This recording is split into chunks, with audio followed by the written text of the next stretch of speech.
When was the last time you sent something by letter mail? It doesn't happen often, does it? But when you receive a personalized letter in the mail, ooh, it feels so good. You feel special. So why aren't you sending more letter mail? More importantly, why aren't you using this amazing tactic for your business? Well, I have Wilson here today, and he's going to tell us a little bit about himself, why this topic matters to him, and why it should matter to you. Wilson, welcome to the show. Thank you. Thank you. It's great to be here. Thanks for having me. Appreciate the opportunity. Tell us a little bit about yourself. Well, I started out with a degree in finance and a minor in computer science. Spent 5 or 6 years writing software, mostly for military aerospace applications, and then went into marketing. And mostly spent most of my career in the technology industry. But I do teach as well. I teach at the university level. I teach marketing, entrepreneurship, finance, and business strategy.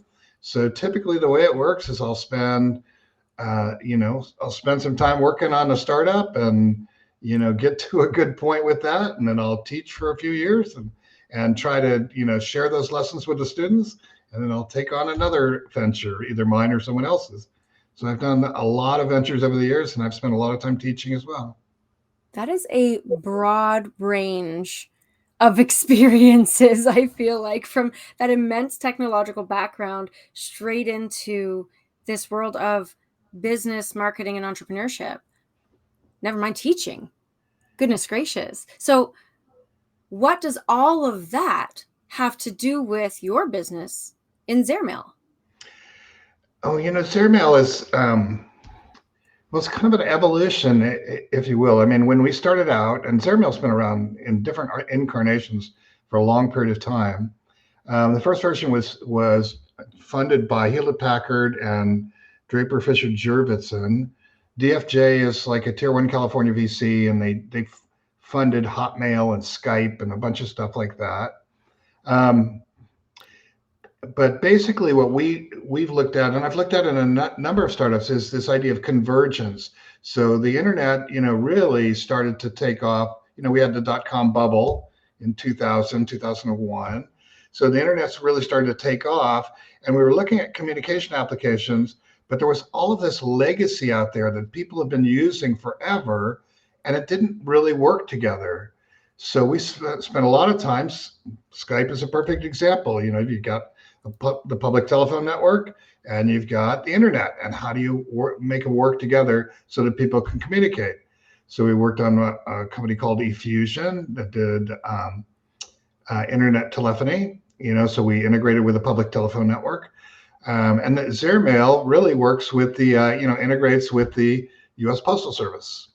So and our goal originally when we started out, to repeat myself, but the goal was to make sending a letter as fast and easy as sending an email. And I think we've been very successful at doing that over a lot of years.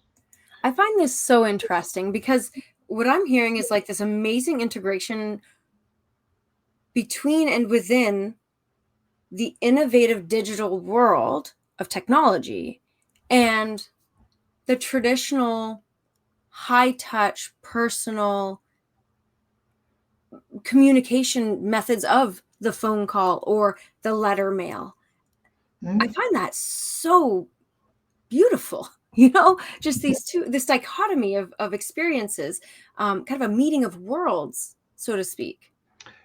Well, when we're looking at, the question comes up oftentimes, why mail, and why not just AdWords, or why not email, or why not something else, something digital? And I always say, why not both? I mean, they don't have to be mutually exclusive, and they're all tools that serve a different purpose, right? So if I years ago, before I got into technology, I started my career as a mechanic. I was an auto mechanic, and I can tell you that when you have the more tools you have in your toolbox, the faster you can get things fixed, and the faster you can get things fixed, the more successful you can be as a mechanic. So it works the same way in marketing. We're trying to figure out, who our audience is, what kind of channel we're using, and then we're going to use different tools to increase awareness and drive demand in the channel. And so depending on where the person is or what the product is or price point, we might choose different tools. But they don't have to be mutually exclusive. I mean, for example, we worked on a recent bond measure in a small community in Eastern Oregon, and those guys really over the course of that campaign, and I can explain why, but over the course of that campaign, we used direct mail, we used yard signs, we used door hangers, we went to public meetings, meet and greet, we talked to people, we used social media through the PTA or other groups that supported the school.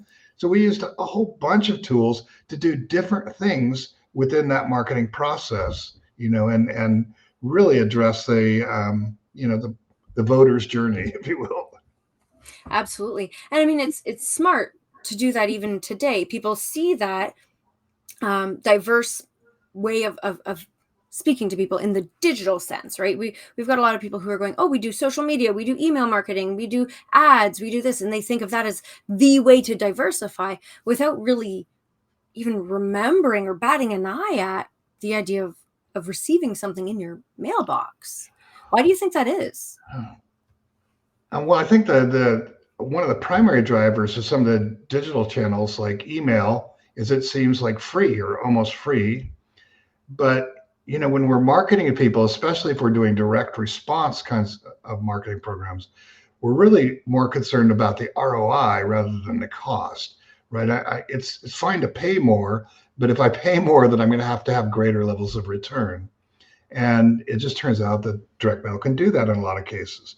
There are some things direct mail does that other mediums do not do or are not good at. For example, with direct mail, it's proactive communication. So I can reach out and touch people. I don't have to wait for them to touch me. They don't have to be online. They don't have to find a computer. They don't have to, pick up their smartphone, but I can reach out and touch them. And I can also reach every household and business in America. I can't do that usually using a digital tool, certainly not on my schedule. There's this idea of precise argument audience targeting. So if you go back and think about that school bond measure, the way that it works in Union County where they did that is that the bond measure is going to be paid for by property owners. So we were able to go to the county elections office. We were able to buy a voter file of registered voters. And all we had to do was pay for the media. The data was free. It's public information. Mm-hmm. Then we took that data and we divided it between homeowners and renters, because renters, they're not going to pay at all. And then we took those two lists and we divided them between people who have kids in school and people who don't. Mm-hmm. So those folks that are homeowners and they have kids in school, it's an easier sell because we just have to explain to them the benefits their kids will receive from this bond measure. The folks that don't have kids in school but have property, we're going to talk to them about community values and reinvesting in the community, doing the right thing for your neighbor, patriotism, things like that. On the left-hand side, people who are renters, they're just going to get good stuff and they're not going to pay for it. So they get a little different kind of message. But because that data is available, I can slice and dice and get the right message to the right person at the right time. For example, we did a couple of initial mail pieces to build awareness, but in Oregon, everything's vote by mail. And it has been for 25 years because the cost savings involved. But I also know from the Secretary of State, I know when those ballots are going to mail. So I know, approximately the in-home date. Some people, when they receive a ballot, they're going to vote right away, just to get rid of it or just to make sure it gets taken care of. On the other hand, some people will wait and they'll read more and do some research and they may not vote until the election date. So we're going to time it so we hit them right away with some information when they get the ballot or the day before they get the ballot, and we'll touch them again before it's time to vote, for the deadline.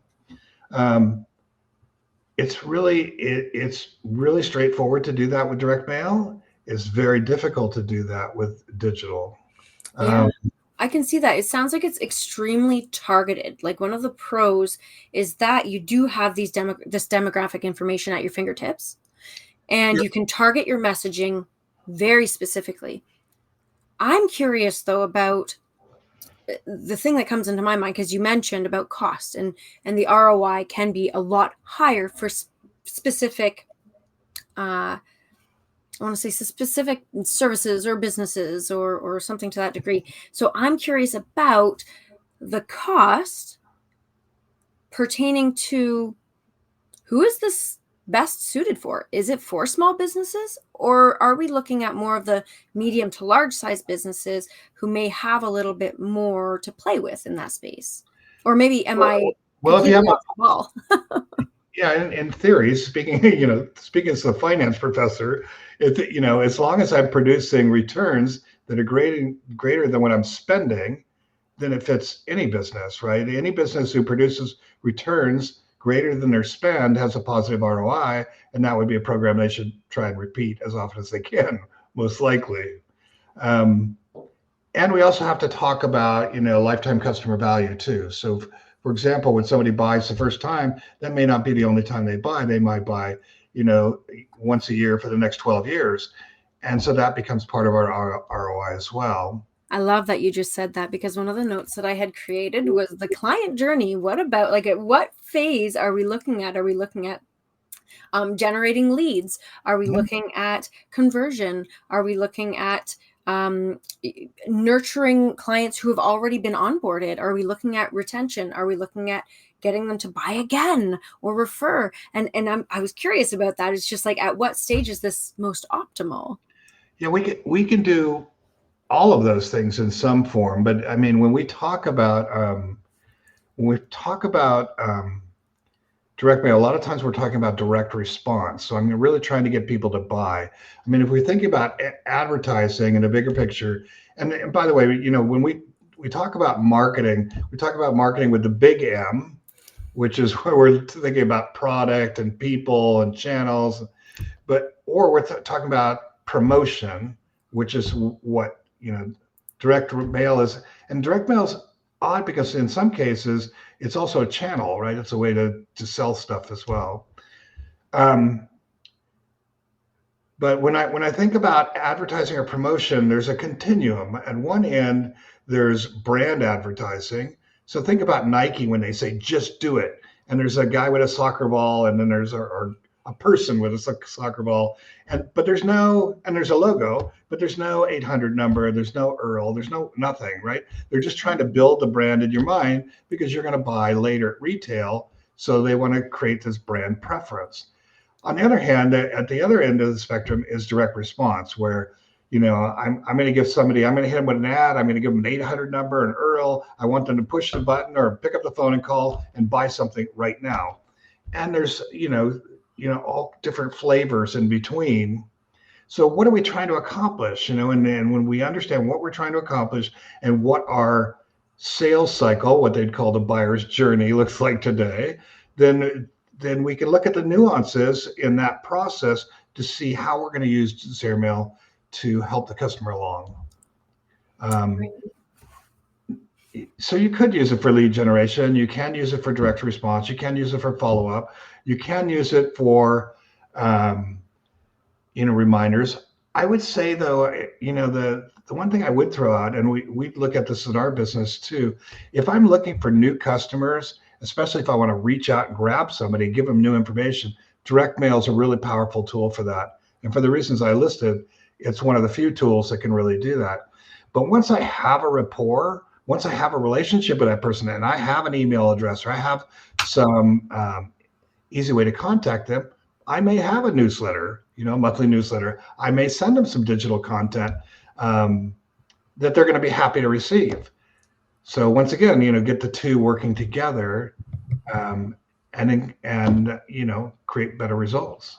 Which I guess is what you're doing with this other adorable service that we were just talking about before we started recording here, is your little buddy, your little friend. Have you named him? I need to ask because he's adorable. Speedy. His name's Speedy. He's too cute. And he merges those two worlds. He really takes the physical letter mail that we love opening, that we hope will contain money and not bills, and and he merges it with that whole idea of a digital email or a file sent. Yeah, Speedy is an interesting is kind of an interesting application that we've created. So in using the Zairmail tool, if you're going to do direct mail advertising, you would upload a list, upload a document, see a proof in real time, push the button, you're in the mail tomorrow, the next day at about half the cost. So it's just faster, easier. It's not your father's direct mail. Fair enough. Okay, but Speedy and most direct mail is one to many. So we're talking B2B. Well, it can be direct mail, can be consumer oriented too, of course, but it's usually one sender trying to reach many people. Right. With Speedy, really what we're looking at is either people sending letters or people who are using maybe a postal meter, Pitney Bowes meter or stamps.com or something. So you've got a letter to send, you sit down, you write it in Microsoft Word or whatever application you're using. You save it, and then you've got this document. And then normally you would have to print it, fold it, insert it, find an envelope, address it, put a stamp on it, put it in a mailbox. I mean, it's a big hassle just to send a letter. In this case, you just drop it right on Speedy, the desktop application. It says, do you want to upload it or send it? You say, send it. It turns into mail. Which is super handy. I mean, I personally love sending little, and this is my next question that's going to come up, but I personally love sending little welcomes to my clients. When they come in, I will manually put together this little package, and I inevitably wind up taking at least a week, if not 2 weeks, to actually get it out the door because there are so many dang steps involved. If I could just upload something and let it go into the mailbox, done. However, I have to ask, this type of service is just for the written word? What I mean is there a way to, and I don't know if this is just in my mind. Okay. This is me coming, I'm coming at you from a different angle here. But what if there was something like you could actually purchase items to add into the package to send to the person as well as the letter? Oh yeah, no, it's completely doable. I mean, there's something called dimensional mailing we use where, you're not just sending a letter, you're sending an item, whether it's a gift card or, a brownies, but I used to, when I worked at Sequent Computer, we had a program where rather than have everybody come in for a demo, you'd request a demo and we'd send you a box with a video, with microwave popcorn and all the stuff you need to watch it. That's perfect. But certainly there's no reason why you couldn't do that. But the Speedy today is really just to get it live. We've kind of simplified it. Usually it's a letter format, but it's very easy to think about, the next version of Speedy, maybe including a Starbucks card, or a gift card of some kind. That would be fairly. Yeah. Or like a little pen or chocolate. Right, and chocolate, yeah. And we talked about brownies, but it may not, people do that, but maybe it's a gift card for brownies at some local brownie store or something. Yes. Oh, and that would be so cool. So here we are inventing different additions to your business. Right. And that's it. That's what it's about, right? Like really having that high touch feeling of, oh, you know what? I'm actually going to integrate a number of businesses within this service and then take a little bit of time to research, where does my person live? Because for example, I'm not going to buy you, I don't, correct me if I'm wrong, but from Oregon, I'm not going to buy you a Tim Hortons gift card. Yeah. Right? It's not going to work. Could, but it'll never get used. More than happy to have a Timmy's gift card. So then you can add a little personalization in there, which is really fun with your little letter. And I love this. This is so much fun. Right. We could do something like that pretty easily. We do it on a larger scale now. People have a direct mail program where they want to include an enclosure like that. But one of the applications a friend was talking to me about the other day is he said, he's an enterprise salesperson. And he said, I've always had a great luck over the years when I go in and I meet somebody. And then as soon as I get back to the office, I take out a note card and I do a handwritten note. Hey, thank you for making time. Really enjoyed talking to you. Learned this and learned that, but he said it's pretty low effort because the card's small, but anyway, when I put it in, put it in the envelope and send it, people always comment on it because nobody ever does that anymore. And in this case, with a card, with a tool like this, he could do his note, put it on Speedy, put it in Speedy and send it out. And you could pretty easily imagine a version of that might have a gift card for either the product he's selling or Starbucks or something else. I like that. Now, that said, because I feel like we're on a really innovative role here where we can start inventing things and creating new things. So I'm going to just keep us at that level here and ask you if there's anything that we didn't talk about today that you'd like to share with our audience to make sure that they have the fullest understanding of the service that you provide and how to really integrate themselves into the Zairmail world. Sure. I mean, with Zairmail is the fastest and easiest way to do direct mail. And the Direct Marketing Association says that, on average, direct mail returns $13 for every dollar invested. Of course, that's going to depend on our audience and our products. But in general, we find that the customers that have a powerful offer and target the right audience are very successful using the mail. And then, so if you're going to do direct mail, then Zairmail is definitely the right way to do it. And then we have this new desktop icon, Speedy, which is the fastest and easiest way to send a letter, even if you're sending one single letter. And if you download that today and install that application, we'll give you the first 2 letters free. So you can download it, try it, and postage costs money. So I think this is a great opportunity. So if you're going to try it out, this will be the time. I was going to say, I know what I'm doing after this call. I got a couple letters to send. My goodness. No, I love that so much. Thank you so much for being on the show. I want to welcome everyone to tune in every single week. We have new conversations just like this. And don't forget to dive into the resources that we provide you right below in the show notes. You can dive in and just explore the world of marketing through new eyes, through innovative thought processes, and through a human-centered approach. With that, I hope you all have a great rest of your day, and we will chat soon. Bye now.